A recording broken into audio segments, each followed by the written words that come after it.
ಅಮ್ಮ ನೀನೇನು ಹೇಳ್ತಿದ್ಯಾ ಅಂತ ನಿಂಗೆ ಅರ್ಥ ಆಗ್ತಿದೆಯಾ? ಯಾರೋ ಅಂಗಡಿಗೆ ಹೋಗಿ ಸಕ್ಕರೆ ತೊಗೊಂಡು ಬಾ ಅಂದರೆ ಸುಲಭವಾಗಿ ಮಾವನನ್ನು ಮದುವೆ ಮಾಡ್ಕೊ ಅಂತ ಕೇಳ್ತಿದ್ಯಾ?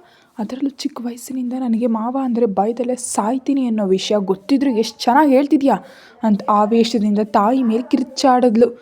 ಅಯ್ಯೋ ನನ್ನ ಮಾತು ಕೇಳು ಬಂಗಾರ ಅಂತ ಸಮಾಧಾನ ಮಾಡ್ತಾ ಗಲ್ಲ ಹಿಡಿದು ಬೇಡ್ಕೊಳ್ತಿದ್ರೆ, ಹೋಗಮ್ಮ 10ನೇ ತರಗತಿಲಿ 2 ವಿಷಯಗಳು ಫೇಲ್ ಆದದಕ್ಕೆ ಎಷ್ಟು ಹೊಡೆದಿದ್ದ ಅಂತ ಆವಾಗಲೇ ಮರೆತುಬಿಟ್ಯಾ ನೀನು? ಅದಕ್ಕೆ ಅಲ್ವ ಅವ್ರು ಯಾವಾಗ ಮನೆಗೆ ಬಂದರೂ ಕನಿಷ್ಠ ಕುಡಿಯೋಕೆ ನೀರು ಕೊಡೋಕ್ಕೂ ಭಯ ಆಗಿ ರೂಮ್ನಲ್ಲೇ ಅಡ್ಕೊಳ್ತಿದ್ದೆ. ಇನ್ನೂ ಅಂತ ನನ್ನ ನೇರವಾಗಿ ಮಾವನಿಗೆ ಹೆಂಡ್ತಿ ಆಗು ಅಂತ ಹೇಳ್ತಿದ್ಯಲ್ಲ ಅಂತ ಭಯದಿಂದ ತಾಯಿ ಕಡೆ ನೋಡಿದ್ಲು. ಹಾಗಂತೀಯಲ್ಲಮ್ಮ, ನೀನು ಸರಿಯಾಗಿ ಓದಿಲ್ವಲ್ಲ ಅಂತಾನೆ ಹೊರತು ಅವ್ರು ನಿಮ್ಮನ್ನು ಯಾವಾಗಲೂ ಚೆನ್ನಾಗೇ ನೋಡ್ಕೊಂಡಿದ್ದಾರೆ. ಅದು ನೆನಪಿಲ್ವ ನಿನಗೆ? ಓ ಯಾಕೆ ನೆನಪಿಲ್ಲ? ಯಾವಾಗ ಬಂದರೂ ನಿನ್ನ ರ್ಯಾಂಕ್ ಎಷ್ಟು, ಈ ಸಲ ಎಷ್ಟು ಮಾರ್ಕ್ಸ್ ಬಂತು ಅಂತ ಇದನ್ನೆಲ್ಲ ಅಲ್ವಾ ಕೇಳೋದು. ಆದರೂ ನೀನು ಎಷ್ಟು ಹೇಳಿದ್ರು ನಾನು ಈ ಮದುವೆ ಮಾಡ್ಕೊಳ್ಳಲ್ಲ ಅಷ್ಟೇ ಅಂತ ಖಡಕ್ಕಾಗಿ ಹೇಳಿ ಮುಖ ಪಕ್ಕಕ್ಕೆ ತಿರುಗಿಸಿದ್ಲು. ಆಕೆ ಪಕ್ಕದಲ್ಲಿದ್ದ ತನ್ನ ಅಕ್ಕರನ್ನು ನೋಡಿ ಕಣ್ಣೀರು ಹಾಕ್ತಾ, ನೋಡಿದ್ಯಾಕ ಇದು ಹೇಗೆ ಮಾತಾಡ್ತಿದೆ ಅಂತ? ನಿನ್ನ ಗೌರವ, ನನ್ನ ಗೌರವ, ತಮ್ಮನ ಗೌರವ ಹೋಗೋಗಿದ್ರು ಎಷ್ಟು ಹಠ ಮಾಡ್ತಿದೆ ಅಂತ ಹೇಳ್ತಿದ್ರೆ ಆ ಹುಡುಗಿ ತಾಯಿಯೇ ನೋಡಿ, ಏನಮ್ಮ ಇನ್ನು ಊರಲ್ಲಿ ಯಾರ ಗೌರವ ಆದರೂ ಬಾಕಿ ಇದೆಯೇ ನೋಡು, ಆದರೂ ನಾನೇನೋ ತಪ್ಪು ಮಾಡಿದ ಹಾಗೆ ಆಗಿ ಮಾತಾಡ್ತೀಯಲ್ಲ, ನಿಜಕ್ಕೂ ನಿನ್ನ ಗೌರವದವರೆಗೆ ಯಾರಿಂದ ಬರಬೇಕಾಗಿ ಬಂತೋ ಆ ವಿಷಯ ಬಿಟ್ಬಿಡು, ಏನೂ ತಿಳಿಯೋದು ನನ್ನ ಮೇಲೆ ಬೀಳ್ತೀಯಲ್ಲಮ್ಮ ಅಂತ ಕೋಪದಿಂದ ಕೂಗಾಡಿದ್ಲು. ಈಗ ಅವೆಲ್ಲ ಯಾಕೆ ನೆನಪಿಸ್ಕೊಂಡು ಸಂಕಟ ಪಡೋದು? ಮುಂಚೆ ನೀನು ಬಂದು ರೆಡಿಯಾಗು, ಇಲ್ಲಾಂದರೆ ಇದೇ ಮನೆಯಲ್ಲಿ ನಾವೆಲ್ಲರೂ ಒಟ್ಟಿಗೆ ಆತ್ಮಹತ್ಯೆ ಮಾಡ್ಕೊಳ್ತೀವಿ ಅಂತ ಬೆದರಿಸಿದ್ರು ದೊಡ್ಡಮ್ಮ. ಅವಳು ಬೇಸರದಿಂದ ತನ್ನ ದೊಡ್ಡಮ್ಮನ ನೋಡಿ, ನೀನು ಕೂಡ ಹೀಗೆ ಅಂತಿದ್ದೆ ದೊಡ್ಡಮ್ಮ? ಬೆಳಗ್ಗೆ ತಾನೇ ಇದನ್ನು ನನ್ನ ಜೊತೆ ಅಮೇರಿಕಾಗೆ ಕರ್ಕೊಂಡು ಹೋಗಿ ಅಲ್ಲಿ ಯಾರಾದರೂ ಬಿಳಿ ಚರ್ಮದವನ್ನ ನೋಡಿ ಮದುವೆ ಮಾಡ್ತೀನಿ ಅಂತ ನಂಗೆ ಆಸೆ ಹುಟ್ಟಿಸ್ದೆ ಅಲ್ವಾ ಅಂತ ಅಂದಾಗ ಆಕೆ ಆಶ್ಚರ್ಯದಿಂದ ನೋಡ್ತಾ, ಏನೇ ಈ ನಡುವೆ ಕನಸು ಕೂಡ ಕಂಡಿದೆಯಾ? ಆದರೂ ನಮ್ಮ ತಮ್ಮನಿಗಿಂತ ಹೆಚ್ಚಿನ ಸುಂದರ ಒಳ್ಳೆಯವನು ಎಲ್ಲಿ ಸಿಗ್ತಾನೆ ಹೇಳು? ನನಗೇನಾದರೂ ಮಗಳಿದ್ದಿದ್ರೆ ಕಣ್ಮುಚ್ಚ ಅವನ ಕೈಲಿ ಕೊಡ್ತಿದ್ದೆ. ಆದರೆ ಇವೆಲ್ಲ ಆಮೇಲೆ ಮಾತಾಡ್ಕೊಳ್ಳೋಣ ಅಮ್ಮು, ಫಸ್ಟು ಬಂದು ರೆಡಿ ಆಗಿಬಿಡು, ಇಲ್ಲಾಂದರೆ ನಾವೆಲ್ಲ ಸತ್ತೇ ಹೋದ್ವಿ ಅಂದ್ಕೊಂಡು ಇಲ್ಲಿಂದ ಹೊರಟು ಹೋಗು ಅಂತ ಕಠೋರವಾಗಿ ಹೇಳಿದ್ಲು. ಅಷ್ಟೇ ಬಿಡು, ನಿಮ್ಮೆಲ್ರಿಗೂ ನಿಮ್ಮ ತಮ್ಮನೇ ಹೆಚ್ಚು, ನಾನಂದ್ರೆ ಯಾರಿಗೂ ಇಷ್ಟ ಇಲ್ಲ. ಅಮ್ಮ ದೊಡ್ಡಮ್ಮ, ನಿಮಗೆ ಮದುವೆ ತಾನೇ ಬೇಕಾಗಿದ್ದು, ಈಗೋ ಇದನ್ನು ಕೊಟ್ಟು ಮಾಡಿ ಮಾವನಿಗೆ ಅಂತ ಮೂಲೆ ನಿಂತು ಚಾಕ್ಲೇಟ್ ತಿಂತ ಸಿನಿಮಾ ನೋಡೋ ಹಾಗೆ ನೋಡ್ತಿದ್ದ ತನ್ನ ತಂಗಿ ಕೈ ಹಿಡಿದು ಮುಂದೆ ಇಳಿದ್ಲು. ನಿನಗೇನಾದರೂ ಹುಚ್ಚಿಡ್ದಿದ್ಯಾ ಅಂತ ತಾಯಿ ಮುಂಚೆ ಬರ್ತಿದ್ರೆ, ನೀನು ಸುಮ್ಮನಿರಮ್ಮ ಅಂತ ತಾಯಿ ಅಂತಡ್ದು, ಅಕ್ಕಿ ಫಸ್ಟ್ ಆ ಚಾಕ್ಲೇಟ್ ಪಕ್ಕಕ್ಕಿಡು ಅಂದ್ಲು. ಅಕ್ಕಿ ತಿನ್ನತ್ಲೆ, ಇದರಿಂದ ನಿಂಗೆ ಅಡ್ಡಿ ಇಲ್ಲ ಬಿಡು, ಆದರೆ ಏನು ಹೇಳಕ್ಕ ಅಂತ ಮುದ್ದಾಗಿ ಮಾತಾಡಿದ್ಲು. ಆ ಹುಡುಗಿಗೆ BP ಸಡನ್ನಾಗಿ ಏರ್ತಿದ್ರು ತಡ್ಕೊಂಡು, ಅಕ್ಕಿ ನೀನೊಂದು ಹೆಲ್ಪ್ ಮಾಡ್ತೀಯಾ ಈ ಅಕ್ಕನಿಗೋಸ್ಕರ ಅಂತ ಮೆಲ್ಲ ಕೇಳ್ತಿದ್ರೆ, ಹ್ಞೂ ಅಂತ ತಲೆ ಆಡಿಸ್ತಾ ತಿಂತಿದ್ದಾಳೆ. ನೀನು ನನಗೋಸ್ಕರ ಮಾವನನ್ನು ಮದುವೆ ಮಾಡ್ಕೊಳ್ತೀಯಾ ಅಂತ ಕೇಳಿದ ತಕ್ಷಣ ಅವರಮ್ಮ ದೊಡ್ಡಮ್ಮ ಇಬ್ಬರು 2 ಕಡೆಯಿಂದ ತಲೆ ಮೇಲೆ ಹೊಡೆದ್ರು. ನೋವಿಗೆ ಅರಿಸ್ತಿರೋ ಅವಳನ್ನ ನೋಡ್ತಾ, ಬುದ್ಧಿ ಇದೆಯಾ ನಿನಗೆ?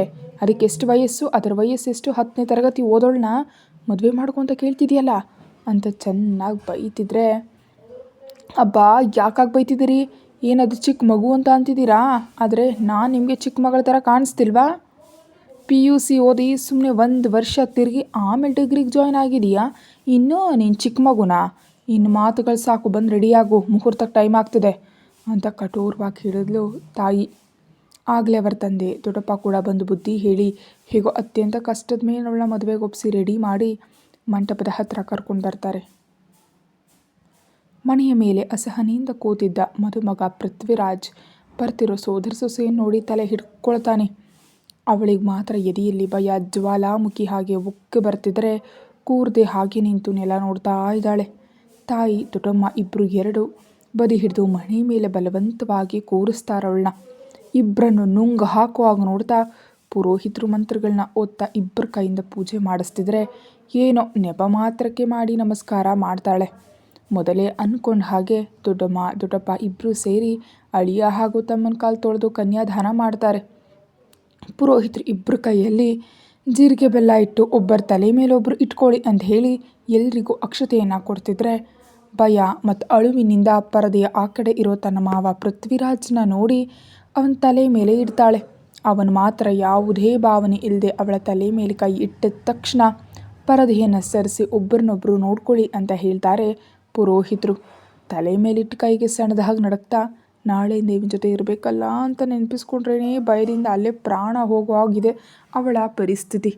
2ನೇ ಬಾರಿ ಹೇಳ್ತಿರೋ ಪುರೋಹಿತರ ಮಾತಿಗೆ ಇಬ್ಬರು ಒಂದು ಸಲ ತಲೆ ಎತ್ತಿ ಒಂದು ಕ್ಷಣ ನೋಡಿಕೊಂಡು ಮತ್ತೆ ತಲೆ ತಗ್ಗಿಸ್ತಾರೆ. ಕೈಗಳನ್ನ ತೆಗೆಸಿ ಇಬ್ಬರನ್ನು ಪಕ್ಕದಲ್ಲಿ ಕೂರಿಸಿ ಮಾಂಗಲ್ಯಕ್ಕೆ ಪೂಜೆ ಮಾಡಿಸಿ ಅದನ್ನು ತೆಗೆದು ಹುಡುಗನ ಕೈ ಕೊಡ್ತಾ ಈ ಮಂಗಳಸೂತ್ರದಿಂದ ಹುಡುಗಿ ಕೊರಳಿಗೆ 3 ಗಂಟೆ ಹಾಕಿ ಅಂತ ಹೇಳ್ತಾರೆ. ಅವನು ತಾಳಿ ಇಸ್ಕೊಂಡು ಪಕ್ಕದಲ್ಲಿ ನಿಂತಿರೋ ಅಕ್ಕಂದಿರು ಭಾವಂದಿರ ಕಣ್ಗಳಲ್ಲಿನ ಸಂತೋಷ ನೋಡಿ ತಲೆ ತಗ್ಸಿರೋ ಅವಳನ್ನ ನೋಡ್ತಾನೆ. ಕೆನ್ನೆ ಮೇಲೆ ಜಾರಿದ ಕಣ್ಣೀರನ್ನು ನೋಡಿದ್ಲೆ ಮುಂಚೆ ಬಾಗಿ ಅವಳು ಕೊರಳಿಗೆ 3 ಗಂಟೆ ಹಾಕಿ ಹಣೆಗೆ ಕುಂಕುಮ ಇಟ್ಟು ಪಕ್ಕದಲ್ಲಿ ಕೂರ್ತಾನೆ. ಎಲ್ಲ ಶಾಸ್ತ್ರಗಳನ್ನ ಮುಗಿಸ್ತಾ ಕಾಲುಗಳಿಗೆ ಕಾಲುಂಗುರ ಇಡ್ತಿರೋ ತನ್ನ ಮಾವ ಪೃಥ್ವಿರಾಜ್ನ ನೋಡು ಭಯದಿಂದ ಮುದುಡ್ಕೊಳ್ತಾಳೆ. ಉಂಗುರ ಹುಡುಕು ಆಟ ಅಂತ ಎಲ್ಲರೂ ಗಲಾಟೆ ಮಾಡ್ತಿದ್ರೆ ಹೀಗಿವೆಲ್ಲ ಬೇಡ ಅನ್ನೋ ಹಾಗೆ ತಲೆ ಅಡ್ಡ ಆಡಿಸ್ತಾನವನು. ಸರಿ ಅಂತ ಉಳಿದಿದ್ದನ್ನು ನಡೆಸಿ ಆ ಹುಡುಗಿ ತಾಯಿ ತನ್ನ ಅಕ್ಕನನ್ನು ನೋಡಿ, ಅಕ್ಕ ನೀನೇ ಗೃಹ ಪ್ರವೇಶ ಮಾಡಿಸು, ನಾವು ಮನೆಗೆ ಹೋಗಿ ಉಳಿದ ವ್ಯವಸ್ಥೆಗಳನ್ನ ನೋಡ್ಕೊಂಡು ಮತ್ತೆ ನಾಳೆ ಬರ್ತೀವಿ, ಹಾಗೆ ಇವ್ರಿಗೆ ಜೊತೆಯಾಗಿ ನಾಳೆ ಒಂದಿನ ನೀವು ಇಲ್ಲೇ ಇರಿ ಅಂತ ಕೇಳ್ತಾಳೆ. ಅಯ್ಯೋ ನನಗೆ ಗೊತ್ತಿಲ್ವ ಸುಧಾ, ಅಕ್ಕಿಯನ್ನಿಟ್ಟು ನೀವೆಲ್ಲ ಹೊರಡಿ, ಇಲ್ಲಿರೋದೆಲ್ಲ ನಾವು ನೋಡ್ಕೊಳ್ತೀವಿ, ಆದರೆ ಬೆಳಿಗ್ಗೆ ಬೇಗ ಬನ್ನಿ, ಹರಕೆ ಪೂಜೆಗಳಿವೆ ಅಲ್ವಾ ಅಂತ ನೆನಪು ಮಾಡ್ತಾಳೆ ಸುಧಾಳ ಅಕ್ಕ ಸುವಿಧಾ. ಸರಿ ಅಂತ ಮಂಟಪದ ಮೇಲೆ ಫೋಟೋಸನ್ನು ತೆಗೆಸ್ಕೊಳ್ತಿರೋಂತಹ ಮಗಳನ್ನ ನೋಡಿ ಹತ್ರ ಹೋಗ್ತಾಳೆ. ಫೋಟೋಗ್ರಾಫರ್ ಹೇಳ್ತಿದ್ರೆ ಕಷ್ಟಪಟ್ಟು ನಗ್ತಾ ಮಾವನ ಜೊತೆ ಫೋಟೋಸನ್ನು ತೆಗೆಸ್ಕೊಳ್ತಾಳೆ ಹೊರತು ಅವನು ಟಚ್ ಮಾಡಿದ ಪ್ರತಿ ಬಾರಿಯೂ ರೋಗ ಬಂದು ಕೋಳಿ ಮರಿ ಹಾಗೆ ನಡುಗು ಹೋಗ್ತಾಳೆ ಹುಡುಗಿ. ಯುಕ್ತ ಇಲ್ಬಾ ಅಂತ ಪಕ್ಕ ಕರೀತಾರೆ ತಂದೆ ಕೃಷ್ಣರಾವ್ ಅವರು. ಮೌನವಾಗಿ ಅವರ ಜೊತೆ ತಾಯಿ ಹತ್ರ ಬಂದ ತಕ್ಷಣ ಕೋಪದಿಂದ ಮುಖ ತಿರುಗಿಸ್ಕೊಳ್ತಾಳೆ. ಯುಕ್ತ, ಈಗ ನೀನು ಕೋಪದಲ್ಲಿದ್ದರೂ ಮಾವನ ಮನಸ್ಸು ಅರ್ಥ ಆದರೆ ನೀನೇ ಅಂತೀಯ ಮಾವ ಸಿಕ್ಕಿದ್ದು ನನ್ನ ಅದೃಷ್ಟ ಅಮ್ಮ ಅಂತ.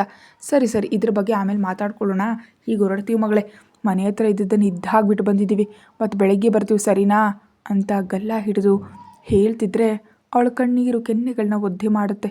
ಯುಕ್ತ ಮಗಳೇ ಹೀಗಳ್ಬೇಡ ಕಣಮ್ಮ, ನಿನ್ನ ಹತ್ರ ನಾನು ತಡ್ಕೊಳಕ್ಕಾಗಲ್ಲ ಅಂತ ಗೊತ್ತಲ್ವಾ ಅಂತ ಕಣ್ಣೀರು ಒರೆಸ್ತಾ ಕೃಷ್ಣ ಅವರು ಬೇಸರ ಪಡ್ತಾರೆ. ತಂದೆ ಕಣ್ಣಲ್ಲಿ ನೀರು ಬರೋದು ನೋಡಲಾಗದೆ, ನೀನು ಬೇಜಾರು ಮಾಡ್ಕೋಬೇಡಪ್ಪ, ನಾನು ಚೆನ್ನಾಗಿದ್ದೀನಿ, ಆದರೆ ಬೆಳಿಗ್ಗೆನೇ ಬರಬೇಕು, ಇಲ್ಲಾಂದರೆ ನಂಗೆ ಅಳು ಬರುತ್ತೆ ಅಂತ ಗದ್ಗದಿತ ಧ್ವನಿಯಲ್ಲಂದಾಗ, ಹಾಗಮ್ಮ ಬೆಳಿಗ್ಗೆನೇ ಬಂದುಬಿಡ್ತೀವಮ್ಮ, ಆದರೂ ತಂಗಿ ಇಲ್ಲೇ ಇದ್ದಾಳಲ್ಲ ಇನ್ನು ಅಳಬೇಡ ನಾನು ಸ್ವಲ್ಪ ಹೊತ್ತು ಮಾತುಗಳು ಹೇಳಿ ಸಮಾಧಾನ ಮಾಡಿ ನೆಂಟರನ್ನು ಕರ್ಕೊಂಡು ತಮ್ಮ ಊರಿಗೆ ಹೊರಡ್ತಾರೆ. ಮದುವೆ ಮನೆಯ ಮುಂದೆ ಇರೋದ್ರಿಂದ ಇಬ್ಬರನ್ನು ಒಳಗಡೆ ಕರ್ಕೊಂಡು ಹೋಗಿ ಹೊಸ್ಲಿನ ಹತ್ರ ನಿಲ್ಲಿಸಿ ದೃಷ್ಟಿ ತೆಗೆದು ಆರತಿ ಎತ್ತಿ ಈಗ ಒಬ್ಬರ ಹೆಸರು ಒಬ್ಬರು ಹೇಳ್ಕೊಂಡು ಬನ್ನಿ ಅಂತಾಳೆ ಸುವಿಧಾ. ದೊಡ್ಡಮ್ಮ ಅಂತ ಸಣ್ಣದಾಗಿ ಅಂದಾಗ, ಹೇಯ್ ಈಗ ನಿನ್ನ ದೊಡ್ಡಮ್ಮ ಅಲ್ಲ ಕಣೆ, ನಾನು ನಿನ್ನ ನಾದ್ನಿ ಅಂತ ಅಂದ ತಕ್ಷಣ ಅವಳು ಕಣ್ಣುಗಳನ್ನ ದೊಡ್ಡದು ಮಾಡಿ ಬೆಳಗ್ಗೆ ತಾನು ಹೇಳಿದ ಮಾತು ತಿರುಗಿ ತನಗೇ ತಗಲ್ತು ಅಂತ ಹಲ್ಲು ಕಡಿತಾ ಸುತ್ತಲೂ ನೋಡ್ತಾಳೆ. ತನ್ನಿಬ್ಬರು ಅಣ್ಣಂದಿರು ಅತ್ತಿಗೆಯರು ಅವ್ರ ಮಾತುಗಳಿಗೆ ಕಾಯ್ತಿರೋ ಹಾಗೆ ಆತುರದಿಂದ ಇದ್ದಾರೆ. ನನ್ನ ಬದುಕು ಅರ್ಧ ಗಂಟೆಯಲ್ಲಿ ನನ್ನ ಜೀವನಾನೇ ಉಲ್ಟಾ ಆಯ್ತಲ್ಲಪ್ಪ ಅಂದ್ಕೊಂಡೆಲ್ಲ ನೋಡ್ತಾಳೆ. ಅವರೇ ತಮ್ಮನೇ ಫಸ್ಟ್ ನೀನೇ ಹೇಳು, ನಿಜಕ್ಕೂ ಬೆಳಗಾಗ್ತಾ ಬಂದಿದೆ, 1 ಗಂಟೆ ಆದರೂ ಮಲಗಬೇಕು ನೀವು ಅಂತಾಳೆ ಸುವಿಧಾ. ಸರಿ ಅನ್ನೋ ಹಾಗೆ ತಲೆ ಆಡಿಸಿ, ನಾನು ಯುಕ್ತ ಬಂದಿದ್ದೀವಿ ಅಂತಾನೆ.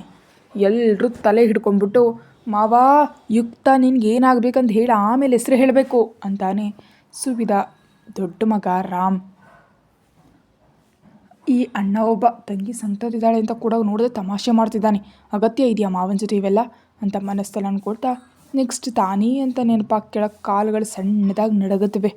ಪೃಥ್ವಿರಾಜ್ ಮಾತ್ರ ಜೋರಾಗಿ ಉಸಿರು ಬಿಟ್ಟು, ನಾನು ನನ್ನ ಹೆಂಡತಿ ಯುಕ್ತಾಳ ಜೊತೆ ಬಂದಿದ್ದೀನಿ, ನಮ್ಮನ್ನು ಒಳಗಡೆ ಹೋಗೋದಕ್ಕೆ ಬಿಡಿ ಅಂತಾನೆ.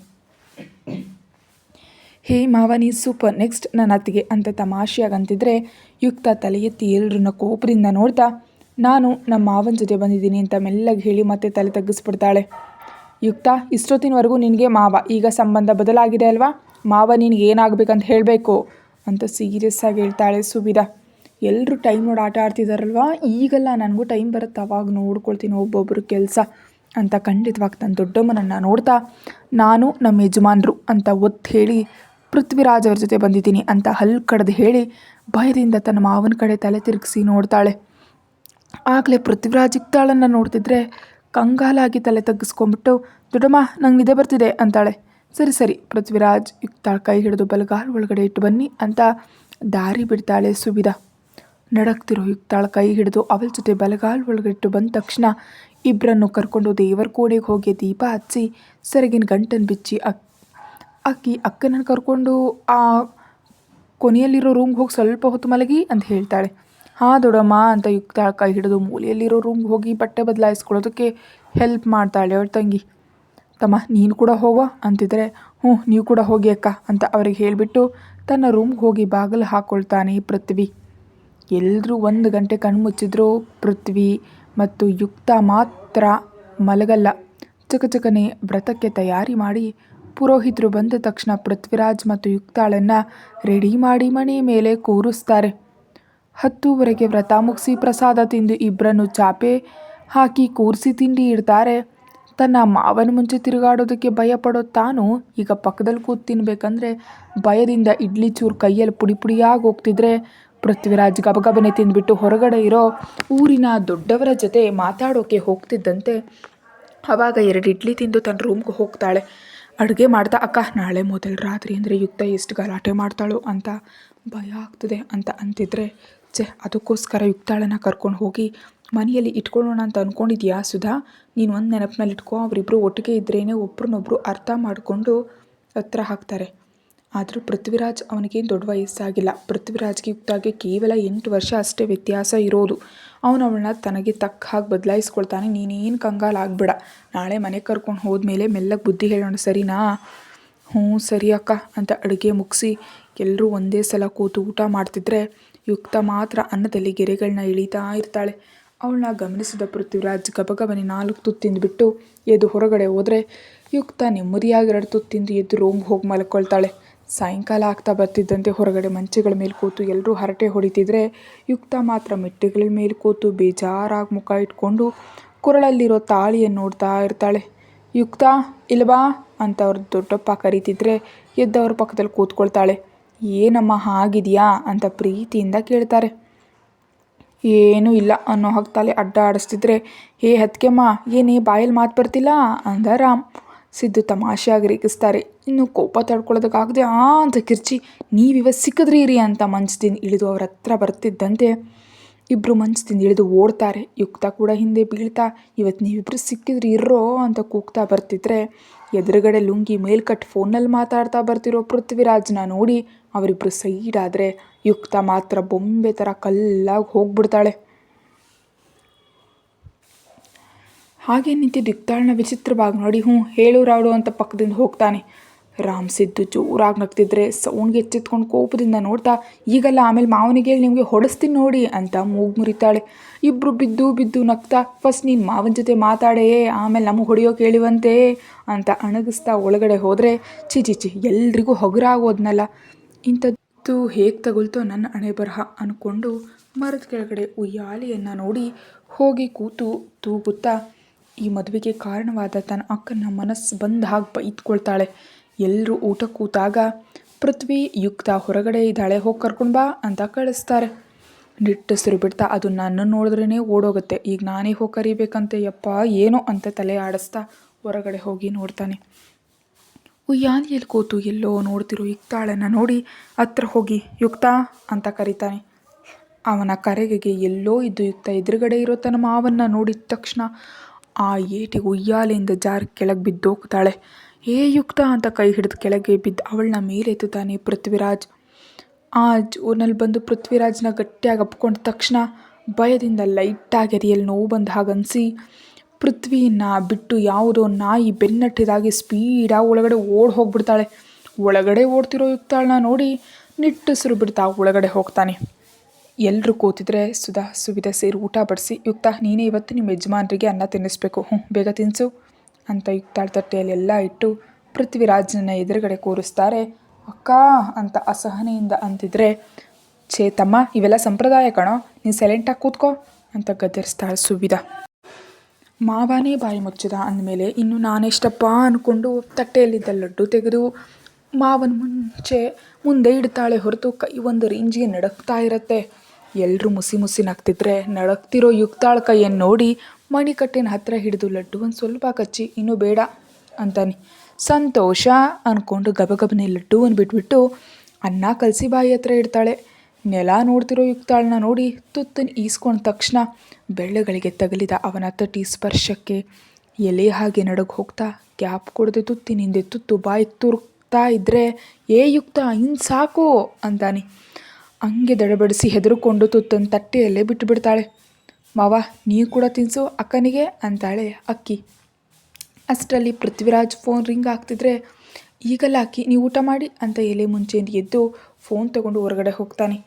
ಯಪ್ಪ ಅಮ್ಮಯ್ಯ ಅಂದ್ಕೊಳ್ತಿದ್ರೆ, ನೀನು ಕೂಡ ಊಟ ಮಾಡು ಯುಕ್ತ ಅಂತಿದ್ದಕ್ಕೆ, ಎಂಜ್ರು ತಿನ್ಬೇಕಾ ಅನ್ನೋ ಕೈಯನ್ನು ತಾಯಿಗೆ ತೋರಿಸ್ತಾ ಕಣ್ಣಲ್ಲೇ ಸನ್ನೆ ಮಾಡಿದ ತಕ್ಷಣ ತಾಯಿ ಒಲೆ ಹತ್ರ ಇದ್ದ ಹಿಂಚಿ ತಿರ್ಗಿಸೋ ಕಡ್ಡಿಯನ್ನು ಎತ್ತು ತೋರಿಸ್ತಾಳೆ. ಆ ಏಟಿಗೆ ಮುಖ ಸಣ್ಣದು ಮಾಡ್ಕೊಂಡು ತಿಂದ್ಬಿಟ್ಟು ರೂಮ್ಗೆ ಹೋಗ್ತಾಳೆ. ಎಲ್ಲರೂ ಊಟ ಮಾಡಿ ಮಲಗಿ ಮರುದಿನ ಬೆಳಿಗ್ಗೆ ಕೃಷ್ಣ ಅವ್ರ ಮನೆಗೆ ತಲುಪಿದ್ದಾರೆ. ಮನೆಗೆ ಬಂದ ಮೇಲೆ ಸ್ವಲ್ಪ ನೆಮ್ಮದಿಯನ್ನು ಸಹಾಯ ಮಲ್ಕೊಳ್ತಾಳೆ ಯುಕ್ತ. ನಿಜವಾದ ವಿಷಯನೇ ತಿಳಿದೆ. ಸಾಯಂಕಾಲ ಏಳಕ್ಕಿಬ್ಬರಿಗೂ ಅನ್ನ ಹಾಕ್ಬಿಟ್ಟು ಸುವಿಧಾ ಯುಕ್ತಾಳನ್ನು ರೆಡಿ ಮಾಡುವಂಥ ಸೊಸೆಯಂದರಿಗೆ ಹೇಳಿ ಗಂಡನ ಜೊತೆ ಹೇಗಿರ್ಬೇಕಂತ ಕೂಡ ಸ್ವಲ್ಪ ಅರ್ಥ ಆಗುವಾಗ ಹೇಳಿ ಯುಕ್ತಾಳ ರೂಮ್ ಕಳಿಸ್ತಾಳೆ. ಸುಧಾ ಸುವಿಧಾ ಇಬ್ಬರೂ ಕೂಡ ತಮ್ಮ ಗಂಡಂದರಿಗೆ ಆರ್ಡರ್ಸ್ ಹಾಕಿ ಪೃಥ್ವಿರಾಜ್ ಹತ್ರ ಕಳಿಸ್ತಿದ್ರೆ, ಸುವಿಧಾ ಗಂಡ ಮುರಳಿ ಅವ್ರ ತಲೆ ಹಿಡ್ಕೊಂಡು, ಅವನೇನು ಚಿಕ್ಕ ಹುಡುಗ ಅಲ್ಲ ಸುವಿಧಾ, ನಮ್ಮ ಮದುವೆ ಆಗಲೇ ನಮ್ಮ ಅಕ್ಕನ ಸರಿಯಾಗಿ ನೋಡ್ಕೊಳ್ದಿದ್ರೆ ಚರ್ಮ ಸುಲಿತೀನಿ ಅಂತ ಬೆದರಿಸಿದ್ದ. ಆವಾಗ ಅವನ ವಯಸ್ಸು ಎಷ್ಟು ಗೊತ್ತಾ? 5 ವರ್ಷ. ಇನ್ನೀಗ 29. ಈ ಟೈಮ್ನಲ್ಲಿ ನೀನು ಹೇಳು ಅಂತ ಹೋದರೆ ಅವನು ಒಂದು ನೋಟ ಸಾಕು ನಾನು ಬಾಯಿ ಮುಚ್ಕೊಂಡು ಬರೋಕೆ. ಅದಕ್ಕೆ ಆ ಕೆಲಸ ಏನಿದ್ರು ನಿಮ್ಮ ಅಕ್ಕ ತಂಗಿಯರೇ ಹೋಗಿ ಮಾಡ್ಕೊಳ್ಳಿ ಅಂತಿಬ್ಬರು ಅಲ್ಲಿಂದ ಜಾರ್ಕೊಳ್ತಾರೆ. ಇನ್ನು ತಾವೇ ಮಾತಾಡಬೇಕಂತ ತೀರ್ಮಾನಿಸಿ ತಮ್ಮನ ಹತ್ರ ಹೋಗ್ತಾರೆ. ಹೊರಗಡೆ ಮಂಚದ ಮೇಲೆ ಕೂತು ಫೋನಲ್ಲಿ ಜಮೀನಿಗೆ ಯಾವ ಔಷಧಿಯನ್ನು ಸಿಂಪಡಿಸ್ಬೇಕಂತ ವಿಡಿಯೋ ನೋಡ್ತಿರೋ ಪೃಥ್ವಿರಾಜ್ನ ನೋಡಿ ಹತ್ರ ಹೋಗಿ ತಮ್ಮ ಅಂತ ಕರೀತಾರೆ. ಏನಕ್ಕ ಅಂತ ಫೋನ್ ಆಫ್ ಮಾಡಿ ಪಕ್ಕದಲ್ಲಿ ಇಡ್ತಾನೆ. ನಿನ್ನ ಜೊತೆ ಸ್ವಲ್ಪ ಮಾತಾಡ್ಬೇಕು ಕಣೋ. ಯುಕ್ತಾಳ ಬಗ್ಗೆನಾ? ಅದು ಮೊನ್ನೆವರೆಗೂ ನಿನ್ನ ಸೋದರ ಸೊಸೆ ಇರಬಹುದು, ಆದರೆ ಈಗ ನಿನ್ನ ಹೆಂಡತಿ. ಇವತ್ತು ನಿಮ್ಮ ಬಂಧನವನ್ನು ಸಂಪೂರ್ಣ ಮಾಡ್ಕೊಳ್ಳೋದಕ್ಕೆ ಪ್ರಯತ್ನಿಸಿ ಒಪ್ಕೊಳ್ತೀನಿ. ಅವಳಿಗೆ ನಿನ್ನ ಕಂಡ್ರೆ ಭಯ ಅಂತ, ಆದರೆ ನಿನ್ನ ಪ್ರೀತಿಯನ್ನು ನೋಡಿದ್ರೆ ಆ ಭಯ ಹೊರಟು ಹೋಗಿ ನಿನ್ನ ಮೇಲೆ ಇಷ್ಟ ಉಂಟಾಗುತ್ತೆ ಅಂತ ಇಬ್ಬರು 2 ಕಡೆ ಹೇಳ್ತಾ ಇದ್ದರೆ, ಅಕ್ಕ ನೀವಿಬ್ಬರು ಅಷ್ಟೊಂದು ಹೇಳಬೇಕಾಗಿಲ್ಲ, ಯುಕ್ತಾಳ ವಿಷಯ ನಾನು ನೋಡ್ಕೊಳ್ತೀನಿ, ನೀವು ನೆಮ್ಮದಿಯಾಗಿರಿ ಅಂತ ಧೈರ್ಯ ಕೊಡ್ತಾನೆ. ಅವರಿಬ್ಬರು ಸಂತೋಷದಿಂದ ಈ ಒಂದು ಮಾತು ಸಾಕಣೋ, ನೀನು ಹೋಗಿ ರೂಮ್ನಲ್ಲಿ ನೀನು ಬಟ್ಟೆ ಇಟ್ಟಿದ್ದೀನಿ, ಹೋಗಿ ರೆಡಿಯಾಗು ಅಂತ ಕಳಿಸ್ತಾರೆ. ಇಲ್ಲಿ ತಲೆ ತಿರುಗಿ ಬಿದ್ದು ಯುಕ್ತಾಳ ಮುಖದ ಮೇಲೆ ನೀರು ಚುಮಕಿಸ್ತಾ ಯುಕ್ತ ಅಂತ ಕರೀತಾರೆ ಅದಕ್ಕೆಯವರು. ಪಾಪ ಇನ್ನೂ ಎಲ್ಲಿ ಹುಡುಗಿ ಭಯದಿಂದ ಎಲ್ಲೋ ಹೊರಟು ಹೋಗಿದೆ ಆತ್ಮ ಪಾಪ. ಅತ್ತೆಯವರೇ ಅಂತ ಇಬ್ಬರನ್ನು ಕರೀತ್ಲೆ ಇಬ್ಬರು ಗಬಗಬನೆ ಒಳಗಡೆ ಬಂದು ಏನಾಯ್ತೇ ಅಂತಾರೆ. ಇತ್ತ ನೋಡಿ ಯುಕ್ತಾಗೆ ಫಸ್ಟ್ ನೈಟ್ ಅಂತ ಹೇಳಿದ ತಕ್ಷಣ ಹೆಂಗೆ ಬಿದ್ದೋದ್ಲು ಅಂತ ಕಂಗಾಲಾಗ್ತಾ ಇದ್ದರೆ ಸುಧಾ ತಲೆ ಹಿಡಿದು ಕೂತ್ಕೊಳ್ತಾಳೆ. ಸುವಿಧಾ ಮಾತ್ರ ಯುಕ್ತಾಳ ಕಿವಿ ಹತ್ರ ಹೋಗಿ, ಯುಕ್ತ ಮಾವನನ್ನ ಎತ್ಕೊಂಡು ನಿಮ್ಮ ರೂಮ್ ಕರ್ಕೊಂಡು ಹೋಗಿ ಬರ್ತಿದ್ದಾನೆ ಅಂತ ಹೇಳಿದ ತಕ್ಷಣ ಚಕ್ಕನೆದ್ದು ಕೂತು ಸುತ್ತಲೂ ನೋಡ್ತಾಳೆ. ನಿಜವಾಗಿಯೂ ಬಂದೇನೋ ಅಂತ. ಸುತ್ತಲೂ ಯಾರೂ ಇಲ್ಲದೆ ಇರೋದು ನೋಡಿ ತನ್ನ ದೊಡ್ಡಮ್ಮನ ಕಡೆ ಕೋಪದಿಂದ ನೋಡ್ತಾ, ದೊಡ್ಡಮ್ಮ ನೀನು ಸುಳ್ಳು ಹೇಳಿದೆ ಅಲ್ವಾ, ಆದರೂ ಸರಿ ನಾನು ಮಾವನ ಹತ್ರ ಹೋಗಲ್ಲ ಅಷ್ಟೇ. ಅಮ್ಮೋ ಕೂತು ಊಟನೇ ಮಾಡೋಕ್ಕಾಗ್ತಿಲ್ಲ, ಇನ್ನು ನಿದ್ದೆ ಅಂದರೆ ಡೈರೆಕ್ಟಾಗಿ ಜೀವ ಹೋದಾಗಂತಿದ್ರೆ ಯುಕ್ತ ಅಂತ ಕಿರ್ಚ್ತಾ ಕೋಪದಿಂದ ಕೈ ಎತ್ತಿದಾಳೆ ಹೊಡೆಯೋಕೆ ಸುಧಾ. ಯುಕ್ತ ಕಣ್ಣೀರಿನಿಂದ ನೋಡ್ತಾ ಇರುವಾಗ, ಸುಧಾ ನೀನು ಸುಮ್ಮನಿರು, ಯುಕ್ತ ಇತ್ತ ನೋಡು ನನ್ನ ಬಂಗಾರ ಅಲ್ವಾ, ಮಾವ ತುಂಬ ಒಳ್ಳೆಯವನು ಕಣಮ್ಮ, ನಿನ್ನ ಪ್ರಾಣದ ಹಾಗೆ ನೋಡ್ಕೊಳ್ತಾನೆ, ಒಂದು ಸಲ ಮಾವನನ್ನು ಅರ್ಥ ಮಾಡ್ಕೊಳ್ಳೋಕೆ ಪ್ರಯತ್ನ ಮಾಡು. ಪಾಪ ಅವನಿಗೆ ಚಿಕ್ಕ ವಯಸ್ಸಿನಿಂದ ತಂದೆ ತಾಯಿ ಪ್ರೀತಿ ಗೊತ್ತಿಲ್ಲ, ಇರೋದು ನಾವೇ, ಅದಕ್ಕೆ ನಾವಂದರೆ ಪ್ರಾಣ, ಹೊರಗಿನ ಹುಡುಗಿ ಬಂದರೆ ಅವನನ್ನು ಸರಿಯಾಗಿ ನೋಡ್ಕೊಳ್ಳಲ್ವೇನೋ ಅಂತ ಅದೇ ಸೋದರ ಸೊಸೆಯನ್ನು ಮಾಡಿಕೊಂಡು ಸ್ವಲ್ಪ ಜಾಗೃತಿಯಾಗಿ ನೋಡ್ಕೊಳ್ತಾಳೆ ಅಂತ ಆಸೆ ಪಟ್ಟರೆ ಕೊನೆಗೆ ಹೀಗೆ ಮಾಡ್ತೀಯಲ್ಲಮ್ಮ. ನೀನಾದರೂ ಅರ್ಥ ಮಾಡ್ಕೊ ಬಂಗಾರ, ಅವನ ಮೇಲ್ನೋಟಕ್ಕೆ ಕಠೋರವ ಕಾಣಿಸ್ತಾನೆ ಹೊರತು ಮನಸ್ಸು ಮಾತ್ರ ಬಂಗಾರ. ನೀನು ಹೀಗೆ ಹೆದರಿ ದೂರ ಇದ್ದರೆ ಇನ್ನು ಅವನಿಗೆ ಮದುವೆ ಮೇಲೆ ನಂಬಿಕೆ ಹೊರ್ಟು ಹೋಗುತ್ತೆ ಕಣಮ್ಮ ಅಂತ ಬೇಸರದಿಂದ ಕಣ್ಣು ಒರೆಸ್ಕೊಳ್ತಿದ್ರೆ ಯುಕ್ತಾಗಿ ಮಾತಾಡಬೇಕಂತ ಅರ್ಥ ಆಗಲ್ಲ. ಆ ಗೊಂದಲದಲ್ಲಿ ಅವ್ರು ರೆಡಿ ಮಾಡ್ತಿದ್ರೆ ಮೌನವಾಗಿ ತಯಾರಾಗಿ ಸುತ್ತಮುತ್ತಲಿನವ್ರನ್ನ ಕರೆಸಿ ತಾಂಬೂಲ ಕೊಡಿಸಿ ಆಟಗಳನ್ನ ಆಡಿಸಿದ್ರೆ ಇನ್ನೂ ಹೆಚ್ಚು ಎದುರು ಹೋಗ್ತಾಳೆ ಅಂತ ಆ ಆಲೋಚನೆ ಬಿಟ್ಬಿಟ್ಟು ಹಾಲಿನ ಲೋಟ ಕೊಟ್ಟು ರೂಮ್ ಕಳಿಸ್ತಾರೆ. ಬಾಗಿಲು ಹೊರಗಡೆಯಿಂದ ಅವರೇ ಚಿಲಕ ಹಾಕಿ ಹೋಗ್ತಾರೆ, ಎಲ್ಲಿ ಓಡು ಹೊರಗಡೆ ಬಂದುಬಿಡ್ತಾಳೋ ಅಂತ. ಬಾಗಿಲ ಹತ್ರ ನಿಂತು ಆಗಲೇ ಕತ್ತಲಾಗಿರೋ ರೂಮನ್ನು ನೋಡ್ತಾಳೆ. ಒಂದು ಕಡೆ ಎದೆಯಲ್ಲಿ ನಡುಕ ಶುರುವಾಗಿದ್ದರೆ ಉಸಿರು ಬಿಗಿ ಹಿಡಿದು ಮಾವ ಅಂತ ಕರೀತಾಳೆ ಭಯದಿಂದ. 1 ನಿಮಿಷ ಯುಕ್ತ ಅಂತ ಸ್ವಿಚ್ ಬೋರ್ಡ್ನಲ್ಲಿ ಬಟನ್ಸ್ನ ಒತ್ತಾ ಕೊನೆಗೆ ಬೆಡ್ ಲೈಟ್ ಆನ್ ಮಾಡಿ ಯಾಕೆ ಅಕ್ಕಂದಿರು ಇಷ್ಟೊಂದು ಕತ್ಲೆ ಇರೋ ರೂಮ್ ತಳ್ಳಿದ್ರು ಅಂತ ಅಂದ್ಕೊಂಡು ಹಿಂದೆ ತಿರುಗಿ ಯುಕ್ತಾಳನ್ನು ನೋಡ್ತಾನೆ. ಬೆಡ್ ಲೈಟ್ ಬೆಳಕಿನಲ್ಲಿ ಹಾಲಿನ ನೊರಿ ಅಂತಿರೋ ಸೀರೆಯನ್ನು ಹೊಕ್ಕಳ ಕೆಳಗೆ ಉಟ್ಕೊಂಡಿರೋ ಅವಳ ದೇಹವನ್ನು ನೋಡಿ ನಿಟ್ಟುಸಿರು ಬಿಡ್ತಾ ಶರ್ಟ್ ಬಿಚ್ತಾ ಇದ್ದಂತೆ ಯುಕ್ತಾಗೆ ಪ್ರಾಣವೇ ಹೋದ ಹಾಗಾಗುತ್ತೆ. ಕೈಯಲ್ಲಿದ್ದ ಹಾಲೆಲ್ಲ ಮೈ ಮೇಲೆ ಚೆಲ್ಕೊಂಡು ಕಣ್ಣು ದೊಡ್ಡದು ಮಾಡಿ ನೋಡ್ತಾಳೆ. ಪೃಥ್ವಿ ಮಾತ್ರ ಏನೂ ಮಾತಾಡದೆ ಮಲ್ಲಿಗೆದ ಅಲಂಕರಿಸಿರೋ ಹಾಸಿಗೆಯನ್ನು ನೋಡಿ ಬೆಡ್ಶೀಟನ್ನು ಕೊಡಬು ಹಾಕಿ ಒಂದು ಕಡೆ ಮಲ್ಕೊಳ್ತಾನೆ. ಅಮ್ಮಯ್ಯ ಅಂದ್ಕೊಳ್ತಾ ಹಾಲಿನ ಲೋಟ ಸ್ವೀಟ್ಸ್ ಪಕ್ಕದಲ್ಲಿಟ್ಟು ಅದು ತಾನು ಅಕ್ಕಿ ಮಲಗೋ ರೂಮ್ ಆಗಿದ್ದರಿಂದ ಶೆಲ್ಫ್ನಲ್ಲಿ ನೈಟಿ ತೊಗೊಂಡು ಅತ್ತ ಕಡೆ ತಿರುಗಿ ಮಲಗಿರೋ ಪೃಥ್ವಿರಾಜ್ನ ನೋಡ್ತಾ ಮೆಲ್ಲಗೆ ಸೀರೆ ಬ್ಲೌಸ್ ತೆಗೆದುಬಿಟ್ಟು ನೈಟಿ ಹಾಕ್ಕೊಂಡು ಕೆಳಗಿಂದ ಸೀರೆ ನೀಡೋದು ಕುರ್ಚಿ ಮೇಲೆ ಹಾಕಿ ಎಲ್ಲಿ ಮಲಗಬೇಕಂತ ತಿಳಿದೆ ಗಾಬರಿಯಿಂದ ನೋಡ್ತಾ ಬೇರೆ ದಾರಿ ಇಲ್ಲದೆ ಹೋಗಿ ಪೃಥ್ವಿರಾಜ್ಗೆ ದೂರವಾಗಿ ಹೋಗಿ ಮಲ್ಕೊಳ್ತಾಳೆ.